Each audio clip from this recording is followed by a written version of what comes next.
Macabrist, Halo Overload. Guys. Then, ganun pala yun. Yan, bumili kami ng halo-halo sa may Macabebes. Anong tawag nga dito sa halo nila, be? Ito yung Overload data. halo-halo overload nila. Yan, na 1 liter. Ayan. Ayan, o. Sobrang laki. Macabebe. Parang sa Macabebes. Dito yung sa Pampanga. Yan. Paano first time ko ata nakita ng ganito kalaking halo-halo? Oh, malaki pa sa mukha ko. 1 liter Ayan yan. yung laman niya.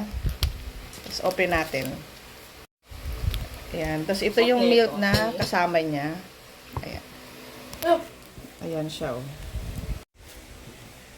Ayan, oh. Yan. Nilipid na yung ubi, ah. Ano yan? Lechon.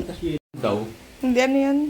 Leche flan. Ube. Makapuno. Tapos ano itong white? Di naman tinipid. Ano yan? Konti.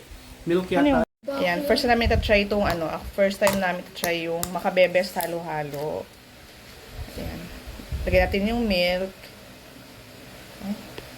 Anong haluin muna pala. Parang yan. Yung puti niya pastillas pala yun. Ayan, hatuin muna natin para titikman. Mataba. Pastillas yun, tapos to ube. Alat. Anong maalat? Nag-toothbrush ka ba? Red ng lips mo. Sino? Hindi na actually red yung lips eh. Sana Yan, yung ganito pala kalaki na 1 liter, nasa 259 siya. Tapos pag take out, it's 265. Yan, oh. Sulit na kasi malaki siya.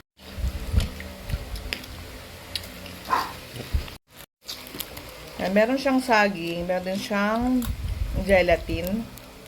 Yan, meron din siyang corn. Wait. Masarap siya, hindi siya ganun katamis. Pero yung ice niya, hindi naman siya ganun ka-fine. Tulad ng ibang halo-halo dito sa Pampanga. Yung sikat na halo-halo dito. Yung ice. Tsaka sobrang Yan, fine kain nung tayo. Ayan. Pwede ba ito guys sa pang maramihan, no? Kasi 1 liter. So kami, 4 na kami ito mag-share. Oh, so 265 yan yung take out. Oh, sulit na. Sulit siya kung apat yun.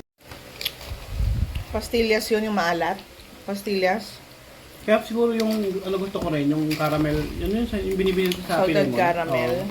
Dati kay ba, nakakita siya ng mga parang pugot yung ulo, gano'n. Hindi.